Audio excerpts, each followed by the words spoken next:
Apps here from Dimp Digital. Welcome to Game of the Year 2018. On this edition, we will be going through the group's Game of the Year as well as individual picks from myself and my guest who's joining me today. It's none other than Pacman himself, 2018 Big Fat Gaming Quiz of the Year winner. It's Tom Adcock. How's it going? Hello, mate. Yeah, I'm good, thanks. How's things? Yeah, not too bad, thanks. You must be pleased to have that title. Every time you're now introduced, you've got that little quiz title to your name. It's good, yeah. Apparently not scruffing the mic anymore either, so sort of two things back to back. It's good. It was the start of 2019, so we started about midway through January, but I know some outlets give out their Game of the Year awards in 2018, sort of December time. And famously, the Game Awards themselves, Jeff Keighley's sort of thing gives it out in 2018, which misses games like Smash this year, which I don't know. I don't know what your opinion on that is, but I think it's just foolish to, miss out. Unless you're in a big game that lands late. Well, that's it, and you're always going to get one, I'd say, each year that's going to, try and pick up that Christmas market. So it's a real coster, really. And they're like, it'll be next year's one. It won't. Forgotten. Yeah, exactly. There'll be too much good shit coming out. I can understand why they do it, because at that time of year, I suppose there's a lot more sort of commercial interest for advertisements and bits and pieces, like trailers drop on that place. So it's probably a better time of the year to get his advertising bill in. But from if you're looking at it from an awards perspective, it's always an irritant. But I've always felt that we should do ours in January. And I was even thinking of even putting it back sort of further, February time, March maybe, just to give people a chance to play stuff from last year, but they're so useless after the lot that it ain't going to make a difference if you give another 2 months or not. So here we are in mid-January giving out the awards. It's good, sort of sandwich between the Golden Globes and the Oscars, sort of Dimp Digital, sort of the holy trilogy, really. Yeah, well, I don't know how the Oscars work in terms of their timing. Is it just anything released before the Oscars, essentially, for that year previously? I'm sure there's films that run into 2019. Point. Yeah, I don't know. It's sort of more like a football season then. There's like 2018 and 19. Because you get Oscars season, don't you, which is probably going to kick in the next few weeks. Yeah, it's really true, actually. I've got no idea. Maybe it's when they're released at film festivals, or if they have to have a cinema release somewhere. I've got no idea. Yeah, sort of clutching at straws now and move back onto the games. Yeah. So you was off travelling for quite a few years before this, and this has been your first calendar year back living a normalish life. Yeah, I've travelled, boy. Hull, yeah. How'd you get there? Well, it's coming down the road to me, innit? Anyway, go on, sorry. And previously we had 2017, which me and Adkins did last year, and we thought that was one of the best years in recent times, with Mario Odyssey, Zelda, other bits and pieces I've forgotten. There was like a big cool, yeah, it was massive. Yeah, you're right. And I remember that not only that, there was like 3 big tier ones, and Horizon, that was it, Zero Dawn. And then below that there was just like loads of like 9s out of 10s as well, like tons of them. Just you could have played a game a month and they'd all be like high scoring. What did you make of 2018 as a whole? It felt like, from a console side, Sony kind of had it on lockdown in terms of exclusives. Yeah, absolutely. They had 3 massive games in Spider-Man, God of War. And what was the last one? Help me out. Detroit. Thank you. Wow. Not quite as good. But yeah, it was massive, really. They really did. What was Xbox's big games? State of Decay 2 and Sea of Thieves, I remember being the other big one. Oh yeah, a lot of hype, didn't it? Maybe didn't quite live up to expectations. Well, it's one of those things where we all played the beta and enjoyed it, but there's just at launch anyway, there was just not a lot there. So you kind of go, well, am I really going to pay £45 for that now? When I could just sort of wait and see if they add to it. And State of Decay 2 came out. I was a fan of the first one. A bit of a buggy mess, clunky. It's just not at the level of God of War, for example. Like, it's just nowhere near that sort of level. Neither of them are. So Sony, in terms of what they did against Xbox, they smashed them this year. Had it on complete lockdown.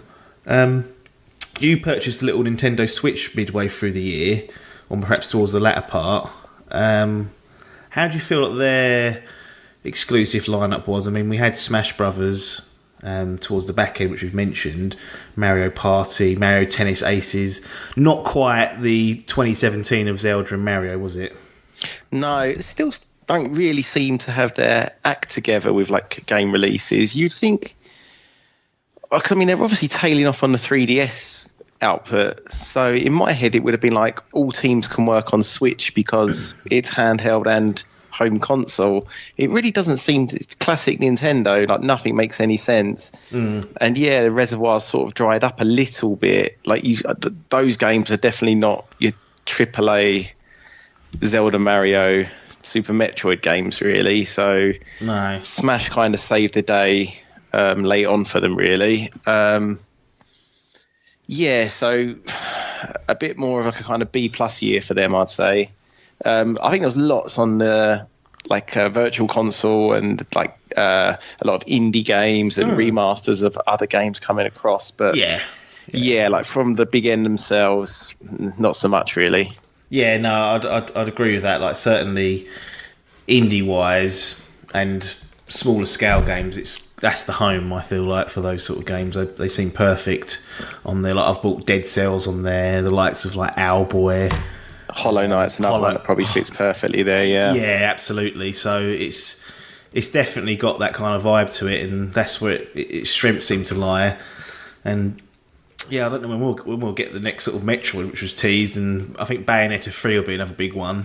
Yeah. And should that come this year, you've drafted it in your individual rankings, so obviously you've got a vested interest there. But I think that it's weird because it always felt like Nintendo were let down by indie games or by third parties, and they relied so heavily on their first party stuff. Whereas this last year, they've kind of been bailed out by the third parties and the indie games that are dropping on the platform. Yeah, massively. I mean, they're lucky in the fact that about 7 people got the Wii U, so they're able to port a lot of those games over. Yeah. But they're not churning them out as quickly as I would have thought, if I'm honest. But yeah, and you're quite right. They've had so many remasters from studios. A lot of them are first time collaborators now, which is really good for them.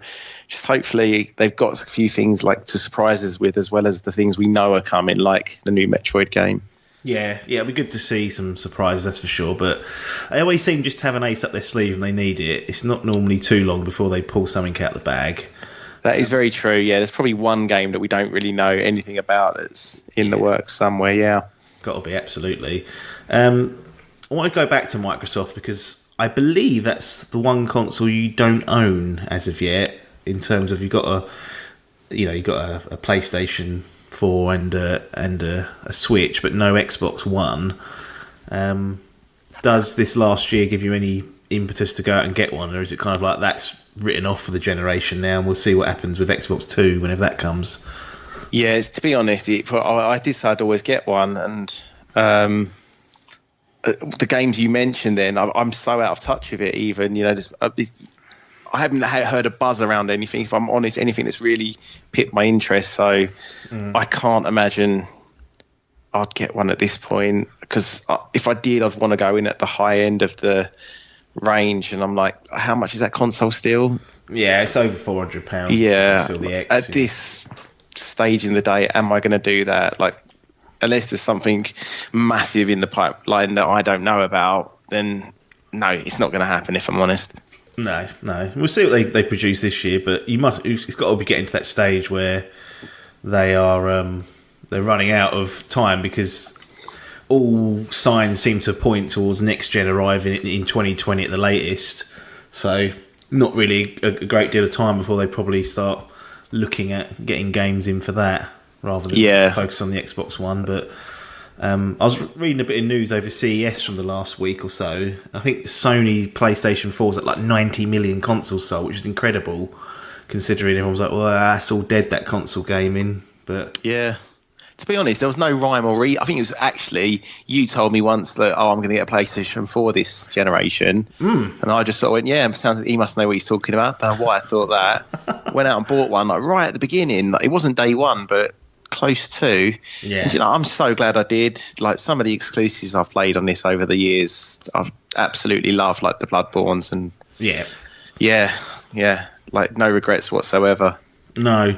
Well, let's move into sort of the awards that we do give out. There's, what's there, 1, 2, 3, 4 awards now. Sort of stripped it back because there were complaints that there were too many categories. People going, oh, I don't know what to put down for that. I was like, well, don't put anything down then. You don't have to fill this in. If you've got something, put it down. But it became a distraction for people, so we stripped it back. So we've got obviously Game of the Year. And we've got 3 picks for that in numerical order. So the top pick, which is our Game of the Year, and then there's a second place and a third place, which we'll discuss those games as well. A new award that's been introduced, which is Poison of the Year. Now, for people that don't understand the terminology of poison basically means, okay, I was looking forward to that game, but something either in the media, someone in the Dimp group, some reviews come out, and suddenly I'm not interested. Like, it's put me off the game, basically. So your view of that game has been poisoned. So that's a new one in there. Best game not released in 2018. Now, to me, that's a pretty straightforward piece of wording. But I've still got people sending me the likes of The Last of Us 2. And I was like, it's not out, is it? And they said, yeah, but it's not been released in 2018. And what I mean is it's released before 2018. So next year, the wording will change slightly so those morons can just understand what it means. And then my little personal favourite is The One That Got Away, which obviously is a game that we couldn't play or didn't play, but would have liked to. And I think that's important to talk about because there are these days, and it's probably like this historically, but it feels like there's just too many games to play. Like you try and play everything you want and you'll never get through it, which is a good place to be. But at the same time, you kind of always look over your shoulder and think, oh, what have I missed? Especially for someone like you, missed quite a few years of like core gaming. Oh mate, I'm still trying to catch up. It's ludicrous. It's impossible, isn't it? Yeah. Like, unless you just like win the lottery and do nothing. Yeah, I'm saving them for retirement. But you're always saying that it's like a 500 strong game list somewhere of all the stuff you want to catch up on, and they're only going to get bigger.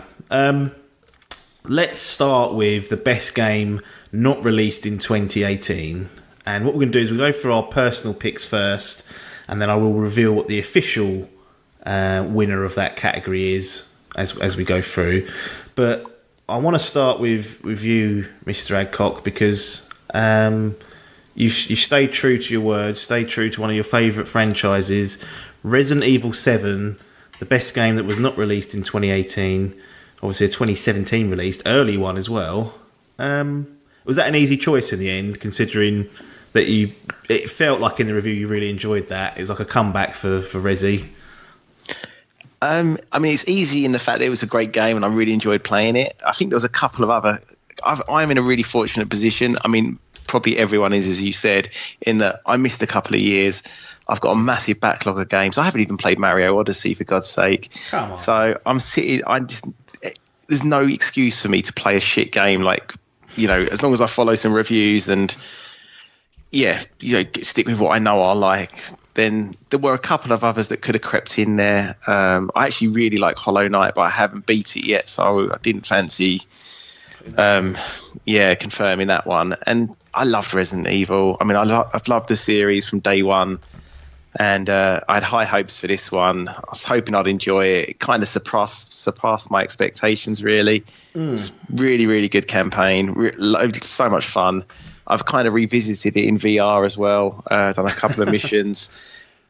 It's such a good... It's so different from Resident Evil, but then it still feels like Resident Evil is core, more so than some of the like newer entrants to the franchise as well. Yeah. So in that respect, yeah, it was easy. I thoroughly enjoyed my playthrough. I'm going to get the DLC soon, actually, and go through that in VR. I mean, it's easy to separate the series almost, isn't it? You've got this first 3, which are like classic Resi style, and then obviously 4 come along and changed everything for better or for worse. Seemingly for the better when 4 arrived, and then 5 and 6 sort of declined slowly. I don't think anyone was expected to be in first person. No, it feels like from what I've read and speaking to you is like this is almost like a modern version of one, i.e., but in first person. Like it's got that sort of vibe rather than a Resi 5 or definitely a Resi 6, which although sold well, panned critically and panned by long-time fans like you. Yeah, I don't think it'll be remembered well, will it? I think a lot of people went out and purchased it. They pulled out a good trailer for sure, but Looking for mid other than releases. yeah, it was poor. Other than that, I mean, the thing about that was, I remember it was, the idea of it was actually quite good, wasn't it? It had like 3 different campaigns, different styles. So one was supposed to be survival horror with Leon, and then there was like an action one. And the idea of it, you kind of nodded and went, yeah, that sounds like something to do, isn't it? Let's try and combine all the Resident Evils, i.e. survival horror, then the more action take of things, keep like the atmosphere, but 100% no, just didn't work. Just it was a collateral mess in a way when we went through it. yeah, you're exactly right. One thing you can say for Capcom is they're happy to take brave chances with like one of their top tier franchises. They've chopped it and changed it, and like you say, that one on paper it sounds like a great idea. The best of everything, appeal to as many people as possible. But yeah, I don't know. It was just too many ideas in one. It was a mess basically, and they went back to the drawing board with 7, and I guess a bit like Nintendo, they just got it right, and it's a fantastic game. So for anyone that's not played Resident Evil 7 and has a passing interest in the franchise, it's got to be recommended, isn't it? Oh yeah, it's got. Do you know what? Like you'll sit down and play it. It just draws you in with the very first chapter, and it's nice and short, maybe 12 to 15 hours. If it's a little bit padded out at the end, but it's 15 hours. You can get through it. It's absolutely fine. Yeah. And for 85% of the game, it's so much fun. Some great boss battles, like everything you kind of expect from a Resident Evil game. Enclosed, claustrophobic atmosphere, minimal ammo, stupid puzzles. It's all there. It laughs at itself in the right places, doesn't take itself too seriously. And I just had a great time playing it. For those that haven't played many of the Resident Evil games, easy to jump on in terms of story. Yeah. I've done a few nods and winks probably now and again, I'd imagine. Without doing any spoilers, it's like a complete reboot, and then it links in a loose way towards the end. So you're absolutely fine. You can jump in having not touched this franchise at all. Well, there you go. Mr. Adcock's best game not released in 2018 is Resident Evil 7. I don't think Resident Evil 2, the remake's going to be in that category this following year, because I imagine you're going to pick that up sooner rather than later, rather than waiting for it to come out for a year or so. Interested to watch that, and I like the idea of the demo they're releasing, which is coming out on the 11th. Yeah, that's what I was going to say. Actually, they've been really good with their demos and stuff. It was the one for Resident Evil 7 was really nice, and then this one, you just get half an hour, don't you, to beat it, and if you don't do it, that's your lot. That's it. You get one shot at it. I don't know if you die if that's all over as well. So I think it is just one shot demo, and then that's your lot. But interesting way to do it. And I'll probably try and get that on a stream at some point. So we move on to my best game not released in 2018. I've gone for Hellblade: Senua's Sacrifice. Really, really good game. It kind of lets itself down a little bit when it comes to the game parts of the video game. Funny enough, like the puzzles aren't that interesting, but everything else about it is brilliant. Like, looks phenomenal for like an indie small studio. Voice acting's incredible. Narrative is really good. Subject matter is set around, mental illnesses and things like that. Subjects that we don't typically get in video games or even any other mediums. So it's fantastic. I think everyone should try and get out and play this. Just make sure you absolutely get yourself a set of headphones. Yeah, I remember you telling me I've got to play this, but to be honest, it's not on my radar at all. I can't be adding more to the backlog. Too much on there already, but the fact that you've rated it best that wasn't released this year, that's pretty incredible. Yeah, it's just you just won't play much like it. And that's what I kind of liked about it. It takes, risks here and there. Some pay off, some don't. But I just the depiction of like psychosis, for example, is just with a set of headphones on. It's surreal and it's unnerving. Like, it really is. Like, if you liked Resi, that sort of atmosphere, this is almost a horror game in some aspects. It's just unsettling throughout, and not long either. Like 10 hours tops. So it really is one that you're selling it to me now. How much? I bet I could pick it up for like £15 as well. Absolutely, yeah, it won't be. It won't be on there. It won't be up there for expense. And if I see any deals, I'll be sure to send them your way. Like, gotta try and get a bit of time for this one. Not really for everyone, but I feel like you would like that, and others that kind of appreciate a bit of a different type of game. I'm assuming if it's one of your favourites, it's got like a nice story to it as well. Yeah, and it's good. Yeah, the story is good, and the action's pretty decent. Like, feels nice and meaty, which is good. Just kind of lets itself down with the puzzles, I feel, but you might not get stuck on them, as we've been talking about over the last few weeks. Like, my strongest point isn't puzzles. With trying to go through Resi Remake and getting pissed off with that because I haven't examined the key in the right fucking pixel for it to expand. Stupid thing. It's not that bloody obtuse, but there were bits of it where I was like, right, what the fuck am I supposed to do here? Yeah. Who made this game? It was by, they've been bought by Microsoft now, Ninja Theory. So Are they like independent? they were at the time of making it, yeah. I think Well, yeah. the team itself were about 20 strong when they made this. That's what kind of makes it a little bit more incredible. Yeah, I guess you're not expecting much. Now, that's the only thing with like the world we live in now. So much, even though the games are brilliant, often it's like chapter 7 or 10 or whatever in a franchise, and you pretty much know what you're getting. So I guess going into something new IP from a studio you don't know much about, it's always such a nice surprise. Yeah, and I can see exactly why Microsoft have picked them up, because there's certainly talent there. If they can put some more resource behind it, they could make something even better potentially. I think their most famous game before this was probably DMC, which was DMC Devil May Cry, which is, I think it was Capcom's attempt at a reboot of Devil May Cry. From what I have read or looked at, a lot of fans didn't like it, but it's actually a decent video game. But yeah, if you're a fan of Devil May Cry, it kind of craps on the original a bit, so people got the arsehole. Fair enough.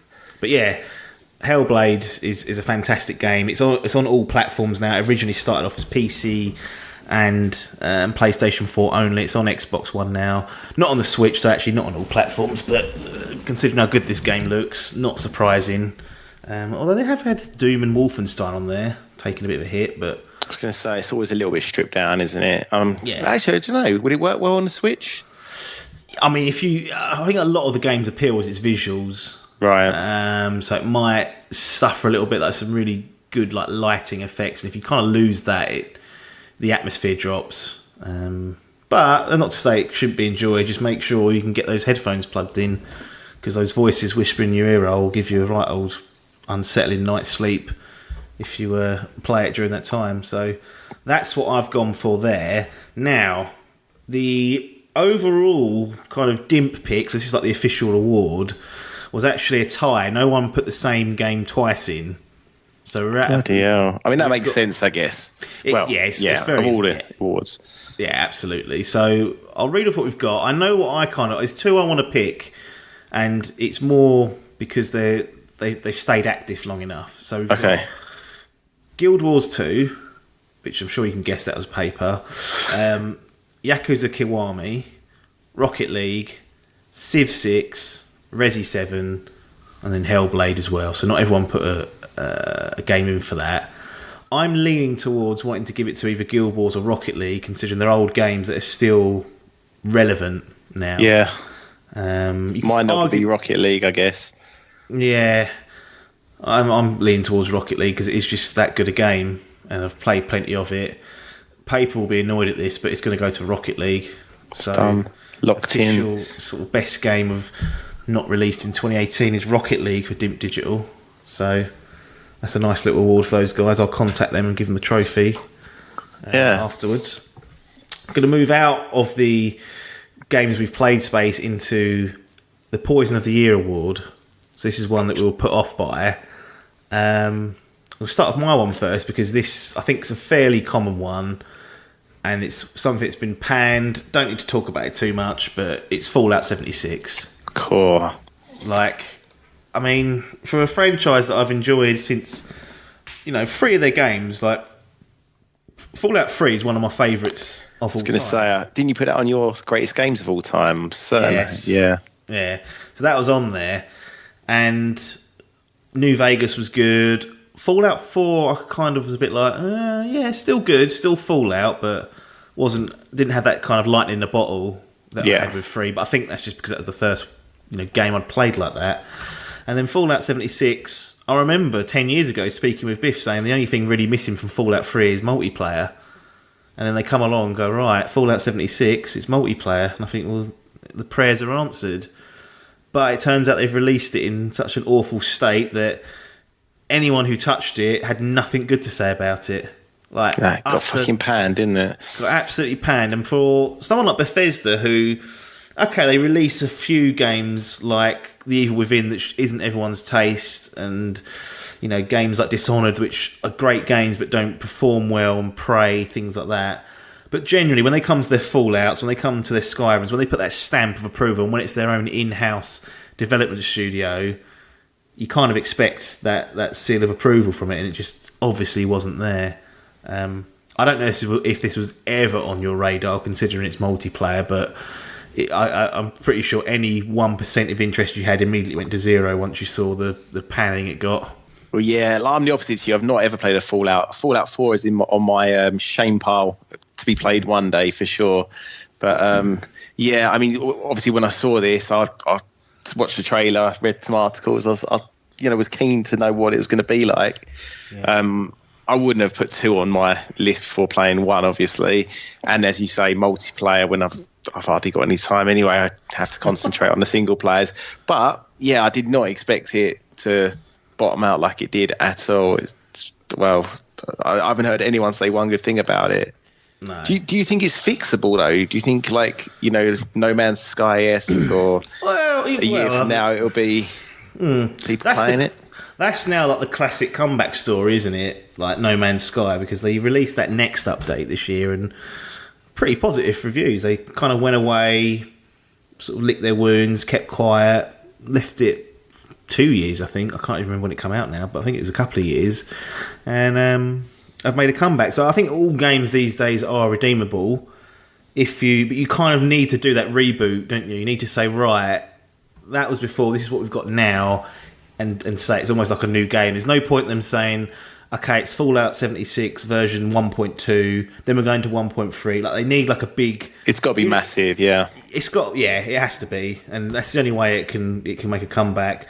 Although it might be this one's just too damaged, like too just awfully burnt and toxic that people won't go back to it. I certainly won't close the door on it. If they produce something that comes out and is decent, I'll give it a spin, but no way in hell should this have been a full price game to start with. Maybe well, it's not now. I've seen it for half price. I think literally they dropped that. It's one of the quickest drop-offs I've seen in a long time. When did it get released? Like November? Yeah, and by December it was like 20 quid. Like, that's outrageous. Yeah, it was disgraceful. So fucking hell. Free to play, I'll give it a go, but I don't think they'll do that. Loot boxes, get your money back. Skins. It's unbelievable. Like, I feel sorry for the people that paid full price and didn't enjoy it. I'm sure there's a few out there that did, but I would imagine most people were like, what is this garbage? Yeah.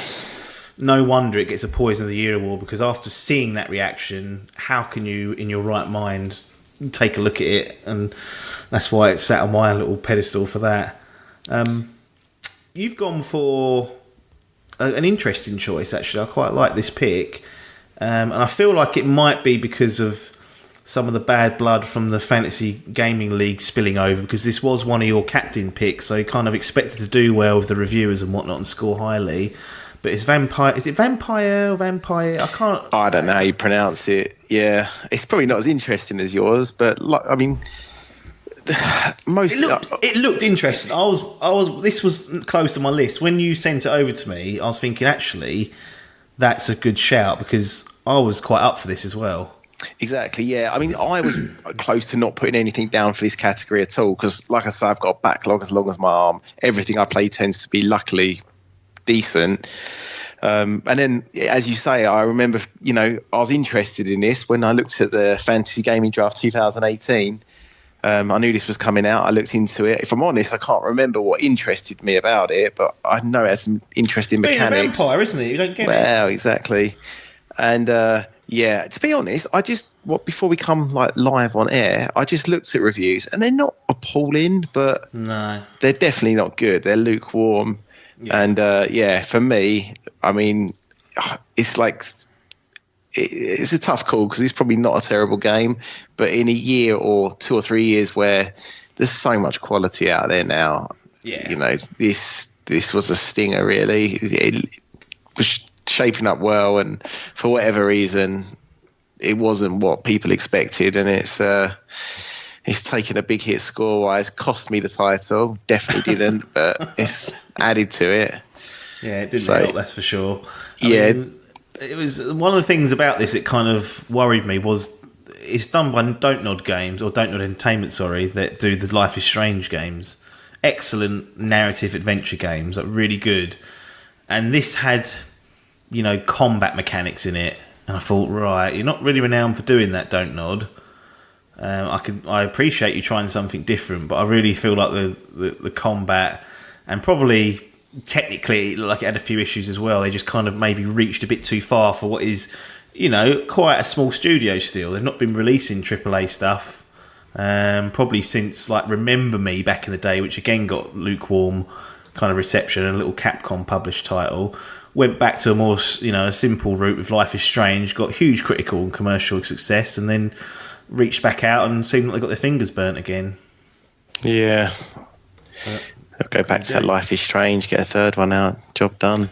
Yeah, I mean, I've just played the first episode of Life is Strange 2. I think the second one will be out next week, or this week, depending when you're listening to it, and it's fantastic. So they've certainly not lost it. I think just play to your strengths maybe in future, and that's my sort of little bit of advice. The Poison of the Year award, the official Dimp award, goes to Fallout 76. Wasn't even close in the end, really. Sort of had the lion's share of votes. A couple of other games in there were the likes of Far Cry 5, Sea of Thieves. Actually, they were the only other two other than your one. So, to be honest, you're not going to get a better game for that award. I know you'll be lucky to. Do you know what I mean? That's as you say. The other games in the franchise are great. Well, arguably all great, and a lot of hype for this one, and literally fell off a cliff. Yeah, disaster. So Fallout 76, Dimp Digital's official Poison of the Year award. We're now moving to the one that got away, which is one of my favourites. We've both got the same game here, which is good because it gives us a little bit of common ground to speak about. We revealed to the listeners what our personal picks for the one that got away are. Yeah, so Monster Hunter World. Yeah. Capcom again. Yeah. Producing the goods. What is it about Monster Hunter World that... Because they've been on 3DS for 10 years now, give or take? Like, they kind of moved off of... I think PS2 was like the last time they was sort of console-based and went to more of a handheld market. What is it that World did that you thought, well, now it's time I need to get involved with that if I get a spare 50 hours or whatever it needs?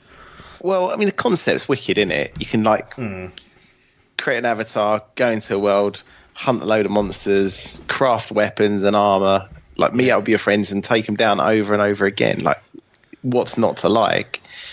I had one on the 3DS. It might have been Monster Hunter Ultimate, or... I remember you showed me around Rumble's flat once. Yeah. I wanted to see the graphics on it. He was like, look at Monster Hunter because it's pretty good. And I was like, he's going to play loads of that. And then from what I remember, you never did. No, I heard the entry point for that one was easier, because obviously it's a very sort of Japanese game. It's not an easy entry level for new people. And so I was like, right, get that. And it wasn't. It was fucking difficult, mate. And it's a great game, but it really doesn't hold your hand. And there is a lot of weird mechanics in that game. But and quite repetitive as well, but yeah, I just couldn't get into it. And then when I heard it was coming to consoles, I was like, this is going to be wicked. Obviously it looked reasonably good on 3DS, but on modern consoles, PlayStation 4, it's going to be great. Online, I was really excited for it, and I guess at some point I'll definitely play it. Have you ever played one then? I'm guessing not. No, the only thing I played was I think they'd done a beta or an alpha for this. And I played it, and I was trying to get others within Dimp to play it, and reluctantly they agreed. And then people were like, "Oh, I don't know about this," and I was like, "Well, I do know about it, and I'll tell you when it comes out, we'll all be kicking ourselves." And yeah, it came out, and we're kicking ourselves. The redeeming factor is that over the Christmas period, Adkins and I might have been the New Year actually, like early like January sales, have purchased it on PS4. So, oh, nice. One of our little side projects is to give this a good bashing. So it may be it'll appear in best game not released in 2019 next year. But I just thought, this is a game that could have some untapped potential. Like, not really done that well in the West. This has been like its coming out party for everyone. So those that haven't been interested before seem to be jumping all over this, and they're constantly updating it as well. Like, there's always new monsters dropping, new armour to craft, and it's following that kind of that route and that loot kind of grind, if you lack for a better term, of like what Destiny set. But instead of shooting guns, you're killing massive, great big monsters. Yeah, So, it's definitely a grind fest. But yeah, I mean, Pete, if you're into that, then I think it's going to be fantastic. yeah. So maybe I'm sure at some point when we give it a good play, and then we'll come back, and that'll be reviewed or at least looked at, and Adkins and I'll let us know how it goes. Sort of do two. They always say do 2 or 4 players. Don't do 3-player co-op, because everything scales to 2's a cap and then 4's a cap.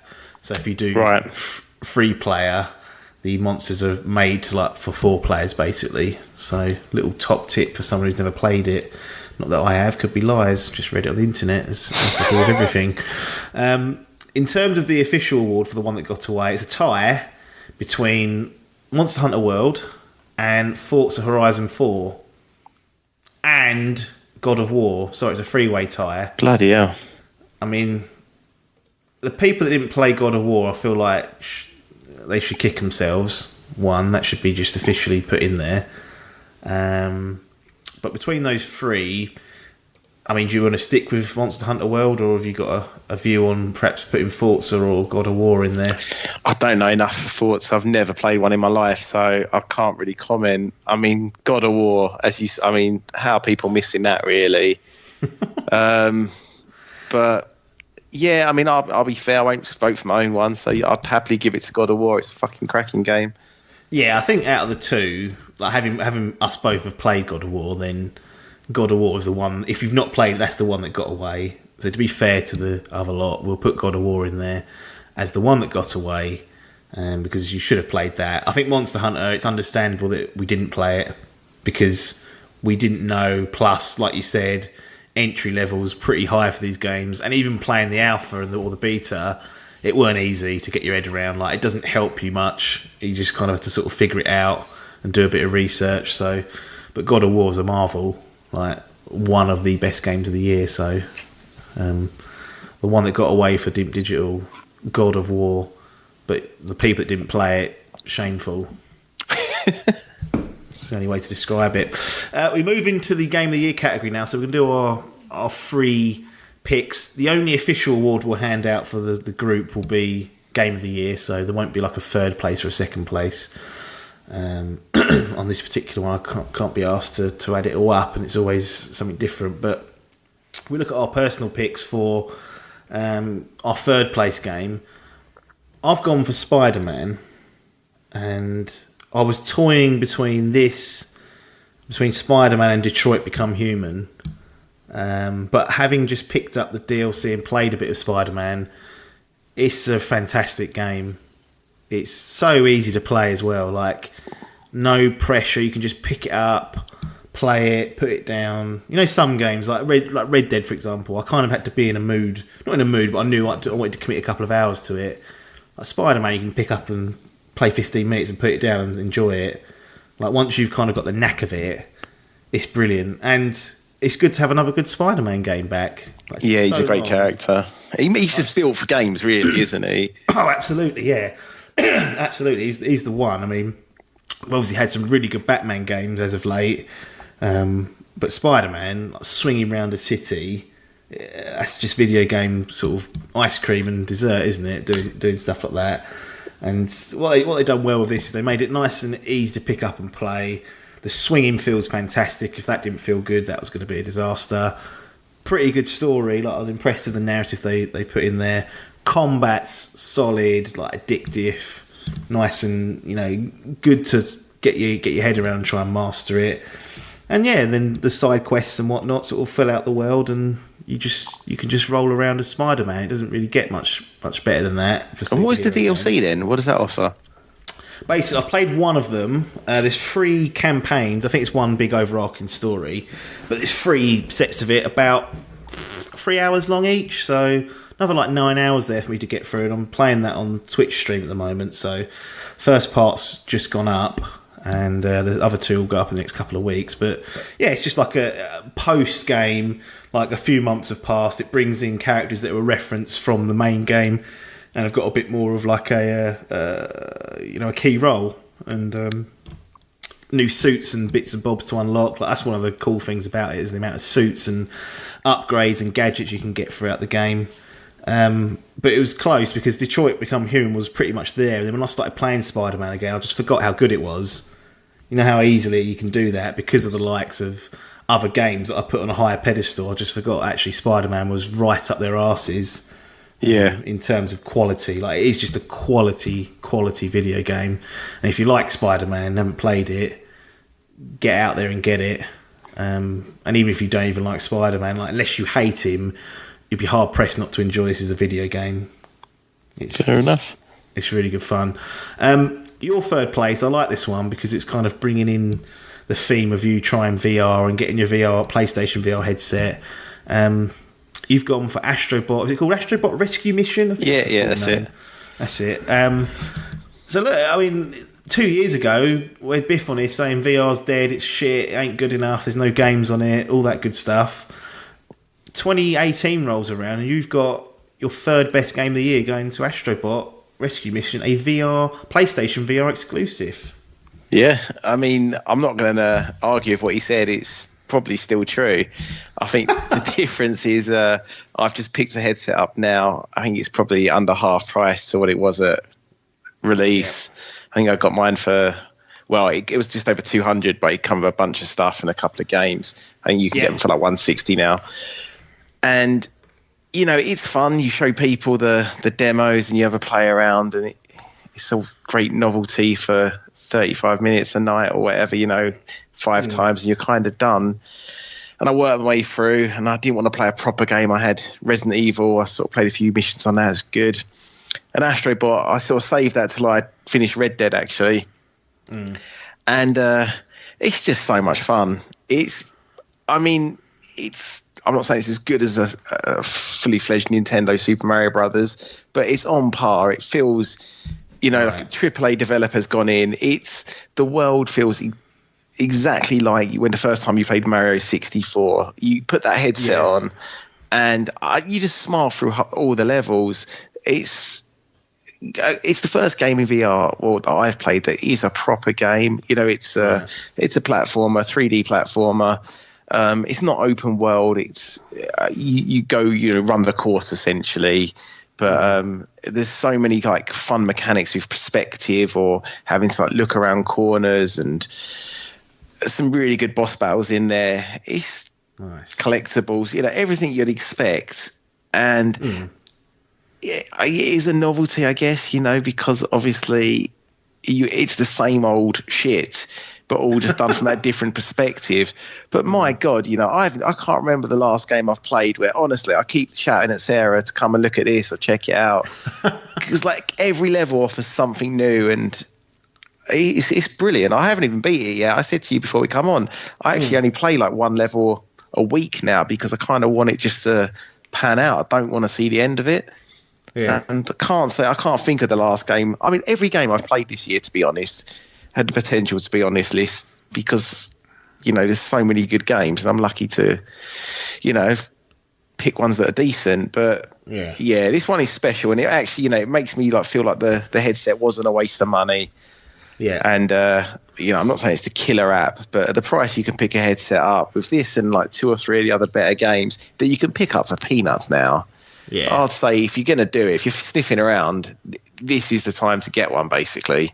Yeah, jump in. I think the thing that Biff had it quite near launch, so all you had was the novelty games, like you said, not little experiences and a few games here and there. It has taken a little while, but it feels like, I've not played it, I mean, you can advise better than me, this is almost like a watershed game for VR in terms of, okay, we've had all the fun sort of novelty stuff. This is now a proper video game that you can play in VR, and without the VR, it wouldn't be anywhere near as good. That's the key, I guess. Yeah, you got a couple of like really decent AAA remasters or ports like Resident Evil and Skyrim and whatnot. But yeah, this is the first fully fledged game, would only work in VR, and yeah, it's brilliant. It's absolutely fantastic game. So if anyone's got the PlayStation VR and they've not got this, that's criminal, isn't it? Yeah, you're missing a beat there. It's absolutely fantastic. And it's one of those games, you could, I don't know what the age limit is on VR. I think it's like 10 years old. But, if you're 10 or 75, you're going to love this. It's amazing. So was VR sort of, when you was playing it, was you like, okay, this is just a half hour a week or whatever, just a novelty thing? Was it until Astrobot come along you thought, hang on, there's potential here for other experiences that I probably hadn't anticipated? Yeah, exactly. I mean, if I bought this at like launch, because I always loved the idea, like a lot of people, of VR. I would have Virtua Boy. Yeah, the seeds. Exactly. I would have been disappointed for sure. Like, it's a novelty and it's a fucking expensive one at that launch price. Yeah. It's taken a while. I mean, I don't know what the other sets are doing now. Like, if there's any like great games on those. And arguably, like, there's still only, I don't know, 2 or 3 real must-haves. But with all the other games, like, I picked up Batman VR for like £6 the other day. Yeah, like, Battlefield's got a VR mission in. I got that for £2 from CEX. Like, it's peanuts now. And every game, for £2, it's, I don't care if it only lasts half an hour. It's something to like muck about with when friends come over, and it makes the whole experience worth it. Because it is, even like the stupid experience ones, they are worth a crack once or twice, and everyone gets a kick out of them. But when the headset's 160, that's not the end of the world. Like 400, ludicrous. It'd be great if the next generation, I can't imagine them ever doing this, but if they could somehow package it in and keep the console like under £500, that would be amazing, I think. You must be hoping that the headset you've got works on the future systems, because that would be a bit of a death knell, wouldn't it, if they said, right, PlayStation 5's out and there's a new VR headset that you need. Yeah, it'd be interesting to know where it goes. I mean, I don't know if the tech will, God knows, but it'd be a big ask to ask people to buy it all over again and to constantly have to upgrade that at like the same price as a console you'd expect. So, I mean, like the Move controllers went over, and a lot of controllers kind of tend to go over now. So it's not out of the realm of possibility that this will transfer over. But it is, the graphics are watered down on it, so it's. What's better graphics-wise, Switch or VR? That's a good question, isn't it? The thing is, like Astrobot, like I'm guessing the game, like Smash on Switch, when they play to their strengths, they look fucking great. If you're in VR trying to do something that looks realistic, then it's struggling, isn't it, really? So, as long as they stick to their strengths, then they both look great. Yeah, absolutely. So that's the 2 third-place games from us at Spider-Man and Astrobot Rescue Mission. My second place, the runner-up, this was tough. This was really tough. I know what it's out of, so I'm fascinated to know what it's going to be. Yeah. You know what? We're going to keep them in suspense, because no spoilers, but it's between God of War and Red Dead, which I think is an obvious choice for a lot of people this year. However, on your one, it's not, is it? The runner-up in yours is actually the Dark Souls remaster on Nintendo Switch. Yeah, full From Software fanboy now. It's official. They've got a VR game out. Get on that. Have they? Yeah, I don't know if it was any good. It's not like, I think there's some Easter eggs for like Bloodborne, and then people are like, oh, Bloodborne 2's coming out, and they had to come out and say, well, no, it's not. It we just like the game we made. Sorry, got everyone sort of G'd up over it. I'll find out what it's called. I'll have to check it out. Be sure to check it out.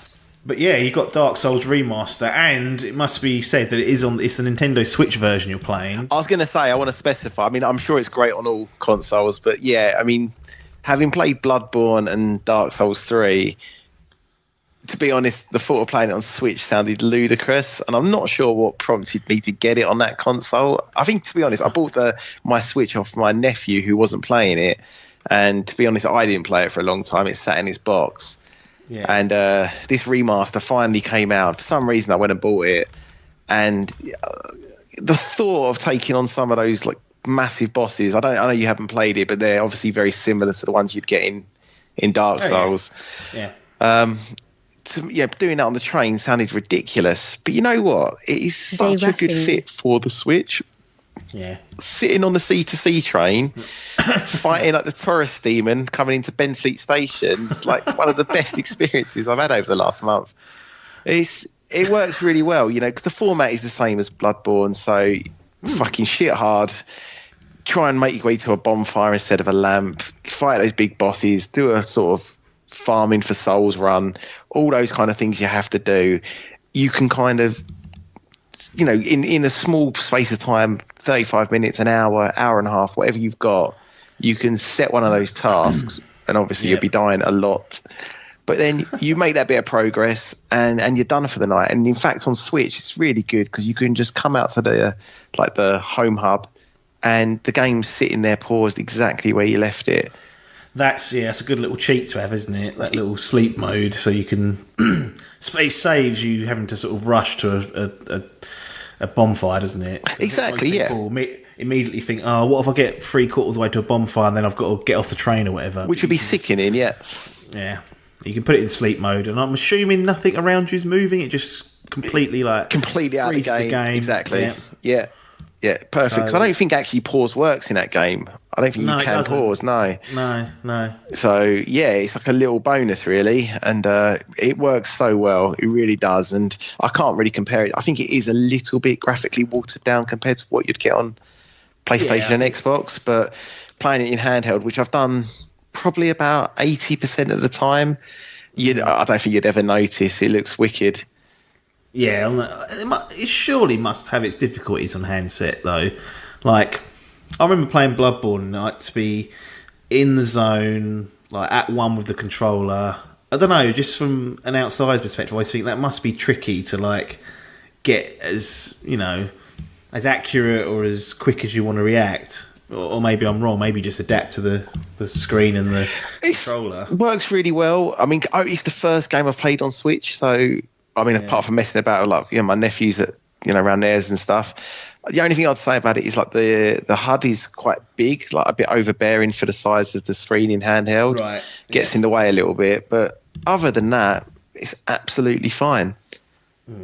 Like I haven't done much switching between it. Like I haven't got a Pro controller, but handheld and on screen. But I've had no problems at all. I'm not. Yeah, it controls great. From Software, back from the dead, getting on the list at least. That VR game is called Derancini. DERACINE with a few little accents on the E's.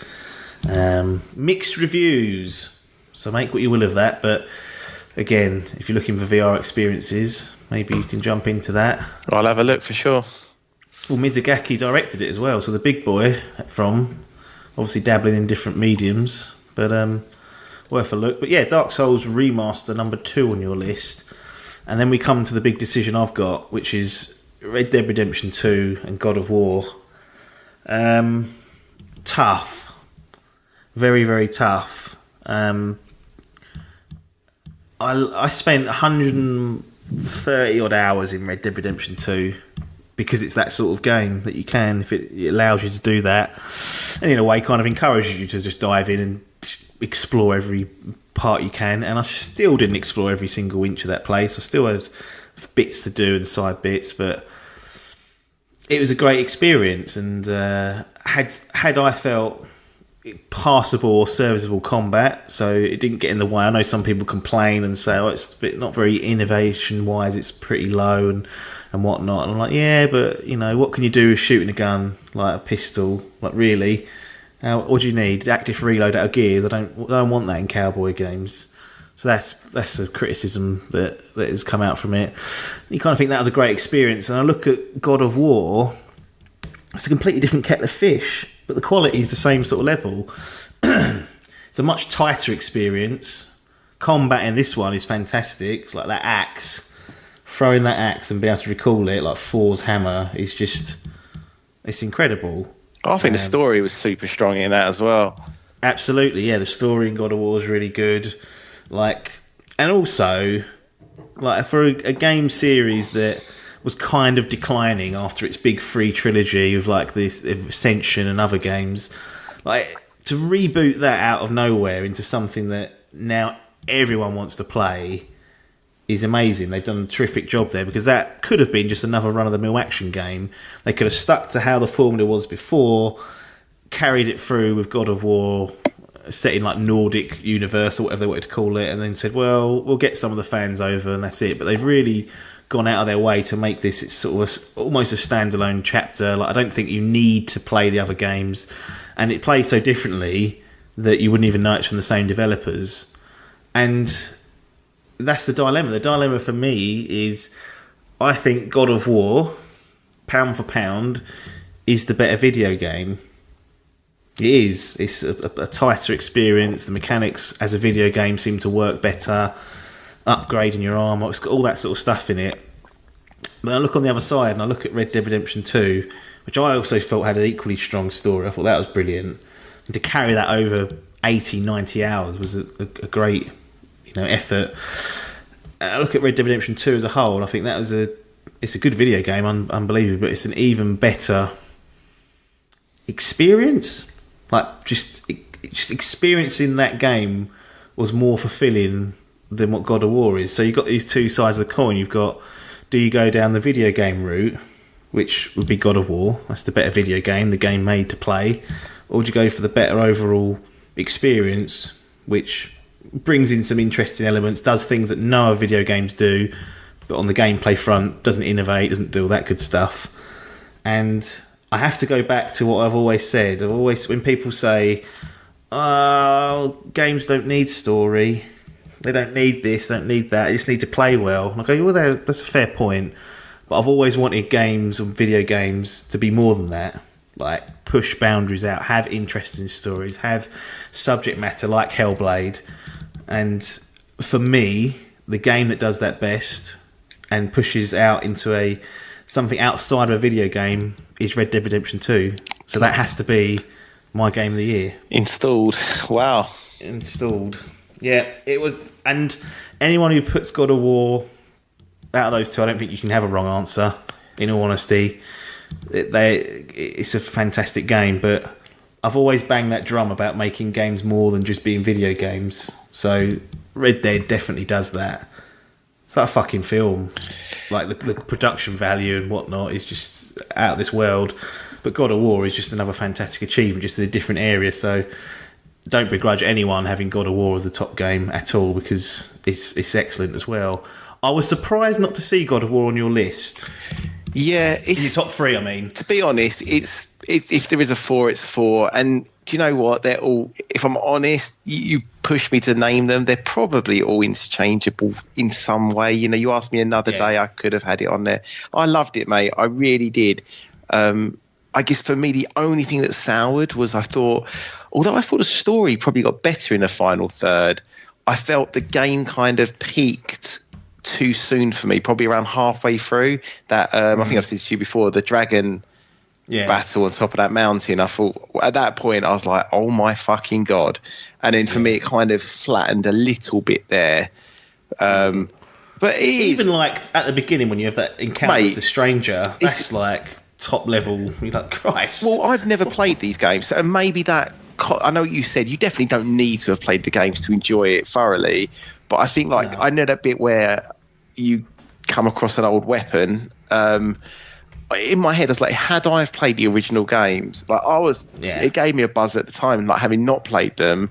Had I have played them, I can only imagine, because I assumed at that point you only had the axe. It's a quality new weapon, you know. It's a change up for the series, but it is fantastic. Like storytelling, how that game looks. Yeah, it's out. Do you know what though? But then, I mean, just for spoilers' sake, Red Dead Redemption 2 is my number one as well. Yeah. How, when you take a game like a God of War or like Uncharted 4, like how good those games look on PlayStation. Oh, yeah. Red Dead looks as good, but it's full open world. Like, oh no, the scale of it.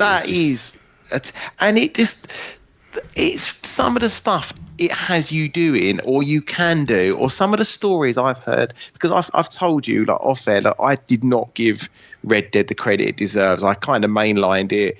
I was interrupted for a lot of missions. You know, I really am going to go back and give it another playthrough. I've done like the last third of the game properly and thoroughly enjoyed it. But since playing it, some of the stories I've heard from other players or read online, you know, experiences people have had that are nothing to do with the actual storyline. They've just kind of wandered off and they've got involved with something, or come across a clan of swamp people, or been attacked by a fucking legendary bear, or you've seen like ghost trains and vampires, like all this shit just tucked in that someone like me, I've never seen it. Like, they don't care that I've never seen it.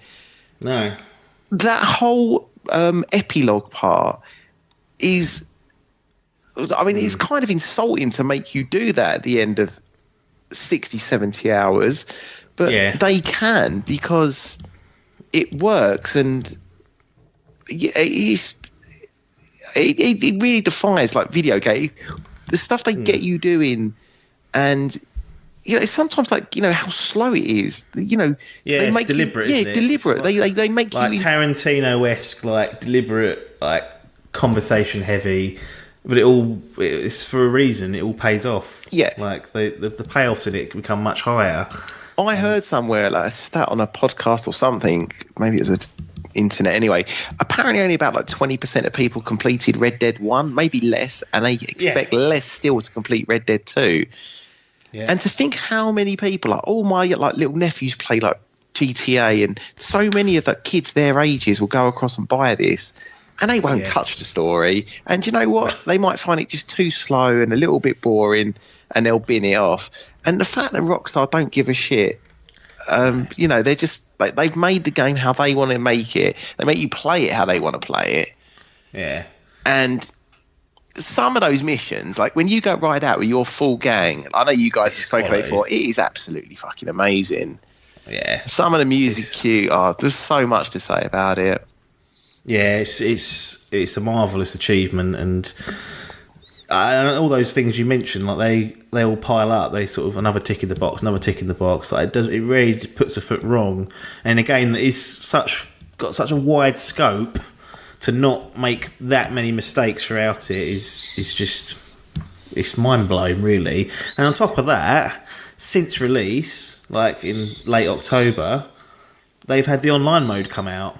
Now, I haven't spent hardly any time in there, maybe 2-3 hours in there, but that's a whole nother mode for the likes of maybe people that are young that don't want to go through a slow, deliberate story. They can just jump in and fuck around in like an online mode now. Yeah, and to be honest, that one, in fact, might work even better. I mean, GTA Online's been going for, 7 years now or something? It's ridiculous.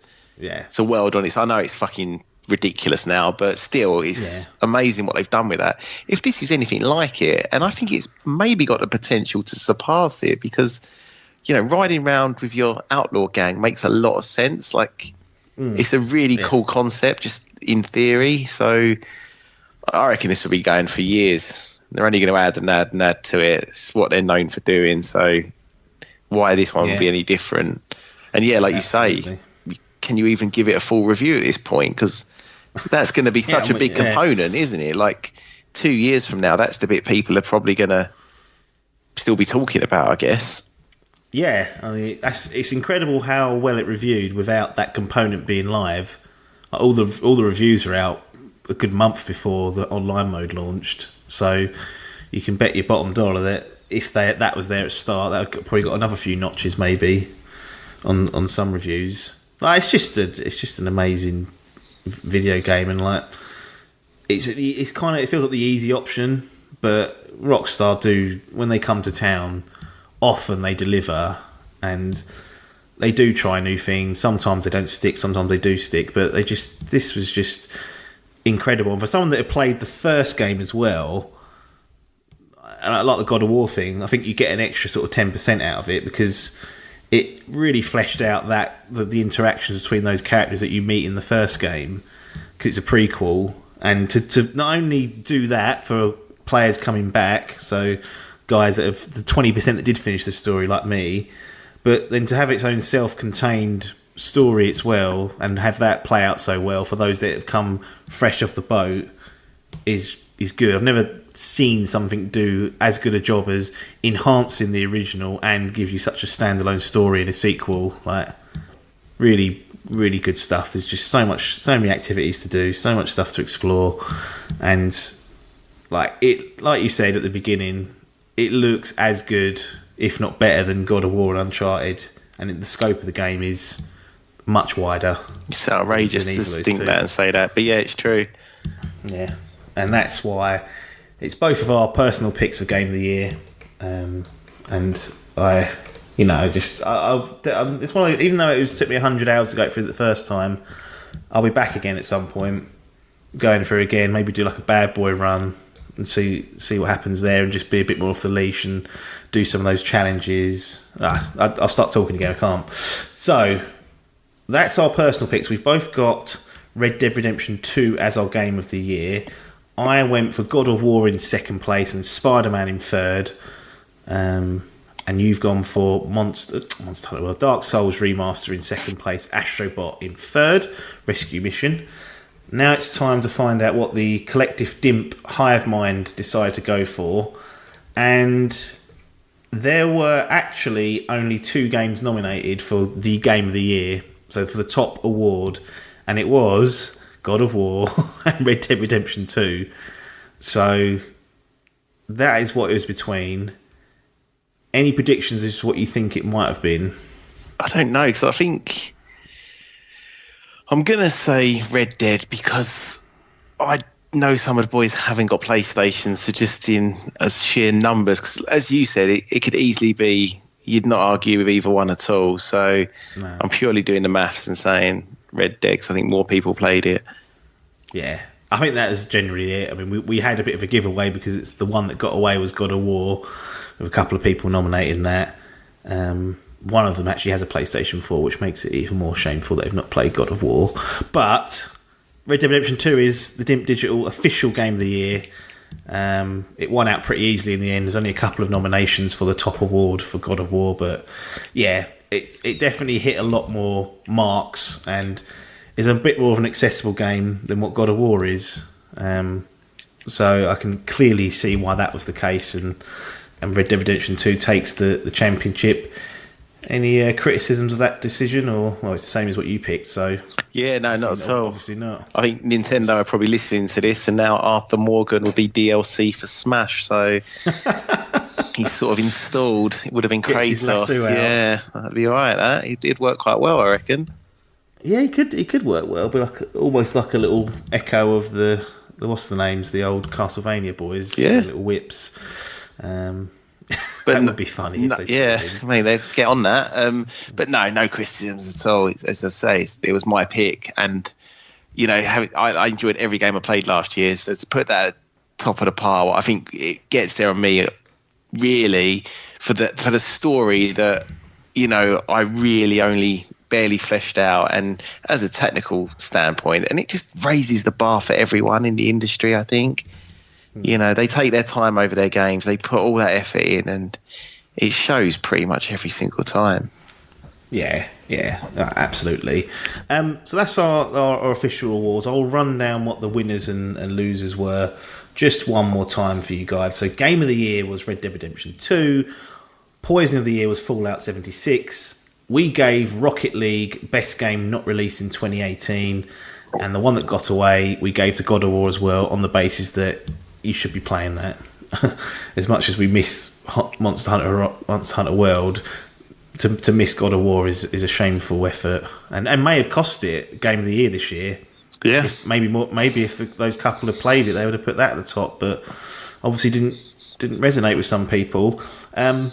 Before we go, I wanted to just look at the top 5 games that were released according to OpenCritic in terms of their critical score, and just see if you can guess the order or score of them. So, any ideas what the top rated OpenCritic game was? And this is basically an aggregation of the reviews from the media that are put together and forms a score out of 100. So, have you got any ideas? Yeah, it's got to be Red Dead. I know it's only because it was one of my picks for Fantasy League, and I know it scored super high there. So unless it dropped off because of the number of views. That's correct. It was a 97. Jesus, which is pretty high. And I think Odyssey was 97 as well last year. So 2 real heavyweights slugging it out the top. At number 2, any ideas what that might be? Cool.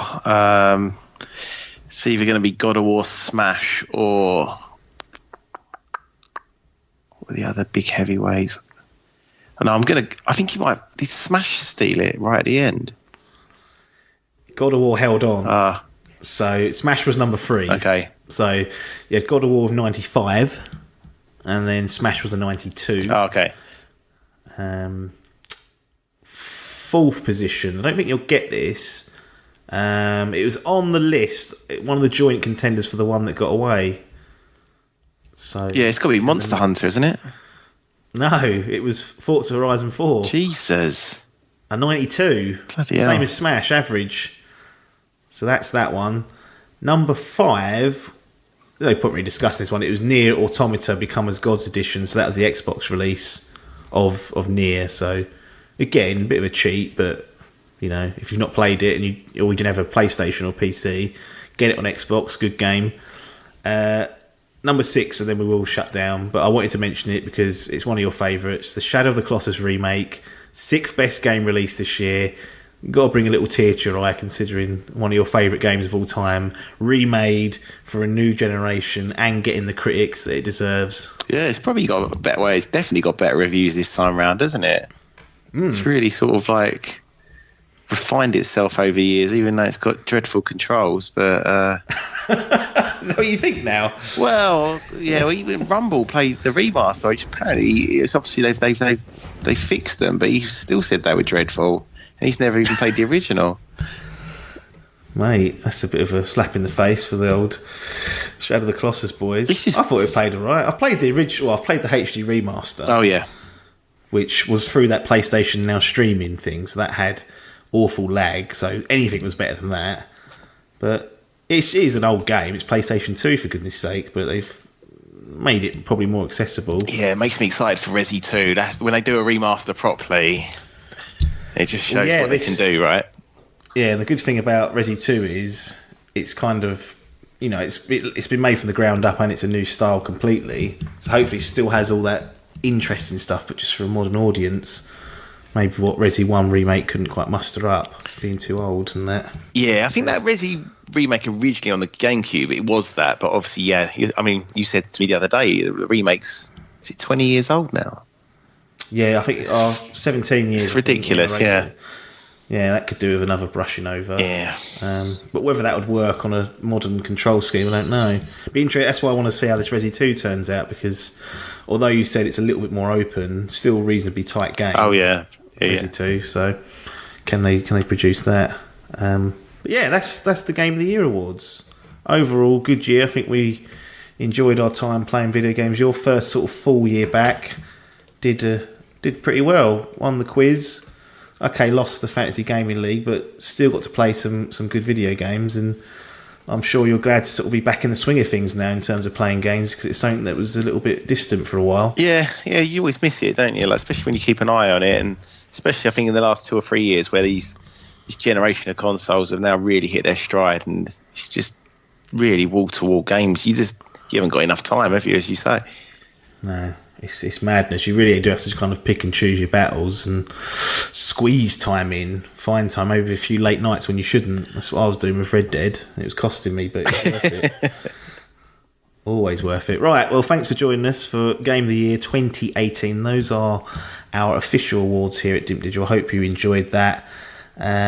Nothing more for us to say, really, though, apart from thanks for your time and ta-da.